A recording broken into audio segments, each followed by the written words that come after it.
In this series of videos, I'll read to you one of David Walliams' best books called Mega Monster. This book is illustrated by Tony Ross. Prologue. Deep in the mists of time, far away from the world we know, is an ancient stone castle. The castle is perched precariously on top of a huge black rock jutting out of a raging sea. The rock is a volcanic island. No one knows for sure when the volcano last erupted or when it might again. The castle is home to a school, not just any school, a school where the naughtiest children in the world are sent. It is called the Cruel School. There is zero chance of escape. The island is many miles away from the mainland, and the sea surrounding it is infested with sharks. Hungry sharks who like to gobble up naughty children in one gulp. There are all sorts of horrors at the Cruel School. The teachers are terrifying, the school dinners are revolting, and the lessons will give you nightmares. So, read on, but only if you dare. But we dare, so let's go. These are the characters in this tale. The kids. Larker, the hero of our story, earned her nickname by always larking about. She just can't help herself. Larker loves silly jokes, and nothing brings her more joy than making everybody laugh. Spot, the great big boy at the Cruel School with missing teeth. A broken nose and a cauliflower ear looks terrifying, but he might just be a gentle giant. Bug, the smallest kid at the school. Bug might also be the meanest. Knuckles, the girl with the biggest fists, has an even bigger attitude. Daft, this girl seems to be on another planet, as she is always saying the daftest things. Pongo, Pongo delights in being the smelliest kid in the whole school, if not the entire world. Everywhere he goes, Pongo is followed around by a stinky brown cloud. Boom. Boom is a girl who has always got something to say, and she says it really loudly. The grown-ups. Doctor. The mysterious bird-like science teacher at the Cruel School has beady eyes, a beaky nose, and her cape flutters behind her like wings. Doctor inspires terror in all the children. Any pupil who is sent to one of her detentions is never the same again. Grunt. Doctor's laboratory assistant speaks only in grunts. Her. One grunt for yes, two for no. Any more than that, and nobody has a clue what he is saying. Not even him. Grunt is completely bald, but wears the most extraordinary wig. The wig is a one-legged cat named Fend that crouches on top of his head. Meddle. The spooky caretaker is tall and wide, with a beard that goes down to his belly button. Meddle has the hugest jumbles of keys on his belt. Professor Doctor. Professor Doctor is Doctor's elderly mother. She has been the headmistress of the Cruel School for as long as anyone can remember. But the strange thing is that no one has seen her for years. Some think that the professor mysteriously disappeared from the school many years ago. Rank. Rank is the school dinner lady from your worst nightmares. She prides herself on serving up food that children can't keep down. Miss Dunk, the Cruel School librarian, is infinitely more interested in biscuits than books. Miss Clump. Clump is the horrible teacher from Larker's original school. She hates Larker with all her heart. The Boatman. The Boatman is the mysterious hooded figure who transports children from the mainland to the volcanic island where the Cruel School is situated. Digits. The maths teacher has a metal hand with 6 fingers on it. Digits has 11 digits in total, but he thinks he only has 10. So, when Digits counts on his fingers to solve a maths question, he is always wrong. It is a pity for his poor pupils who have 0 chance of getting an answer right. Mr. Black, an art teacher with black hair, a black goatee beard, and all black clothes, demands his pupils only paint in black.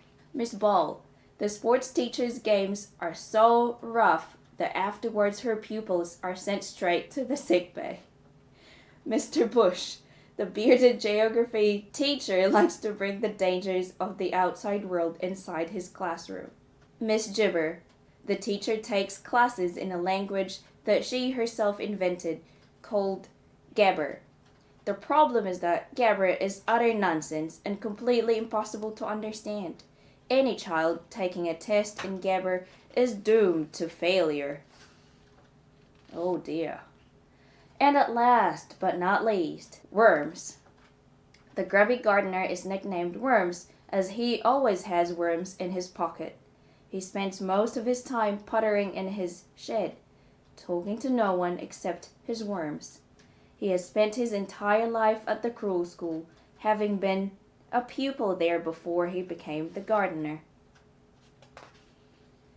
The Beasts. Find, the evilest cat that ever lived. Find has only 1 eye and 1 leg. However, on the end of that leg is a paw with the longest, sharpest, deadliest claws you ever did see, and she is not afraid to use it. Find lives on top of Grant's bald head. Squawk. Squawk is a pelican that is chained to the tallest turret on the castle that is the cruel school. The pelican is a replacement for the school bell that broke many years ago. The bird squawks to signal the beginning and end of the school day. Wormy. Wormy is Worm's imaginatively named pet worm. And finally, Mega Monster. This creature will remain a mystery for now. Part 1.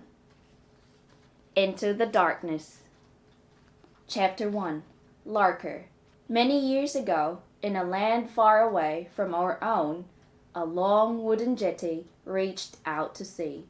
Our adventure begins one night so still it was eerie. The only light was that of the moon, the only sound the lapping of waves against the jetty. Standing on the jetty, silhouetted by the moon, were 2 figures looking out to sea. One was short, the other was tall. The short one was a child. The girl was short for her age, but always got noticed for her magnificently cheeky grin. She was wearing an ancient duffel coat over her torn school uniform.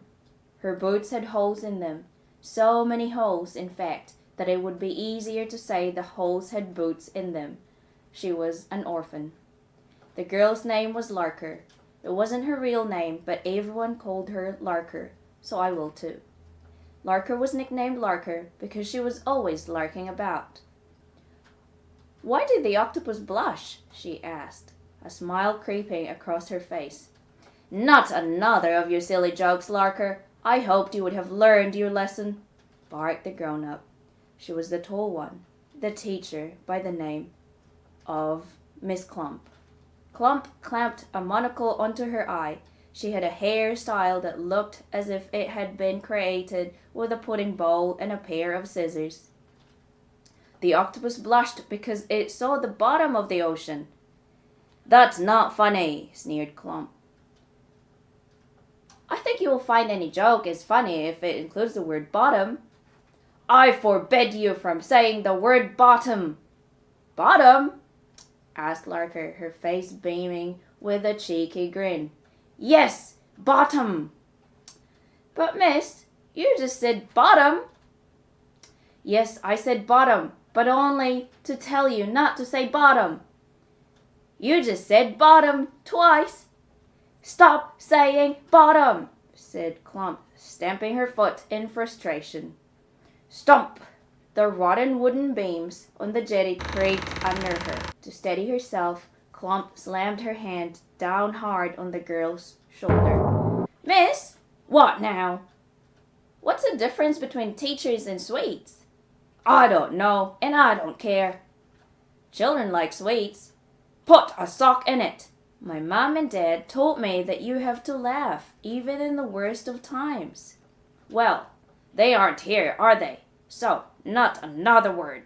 Larker bowed her head sorrowfully. Every day, her heart ached because her parents were gone forever. That's why she loved cracking jokes all the time. She knew sadness and didn't want others to feel sad too. It made her happy to make other people happy. Just then, a long wooden rowing boat emerged from the fog that draped over the water like a ghostly curtain. Aha! Right on time, said Clump, checking her watch. Every night at midnight, the cruel school boat comes to collect the latest naughty child. Rowing the boat was a mysterious hooded figure. Larker gasped. Frightened, are you? Purred Clump. No, lied Larker. Just feeling burp-tastic.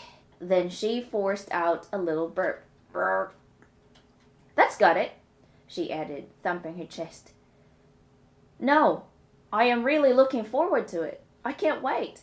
The cruel school. It sounds such fun. Just one tiny thing?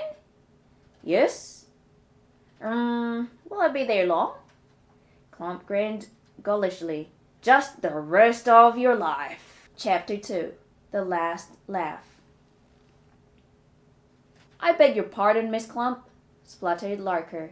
I think you said I would be there for the rest of my life, and I am planning to live for a long time. The naughty children used to come back from the cruel school when they weren't naughty anymore, replied the wicked teacher.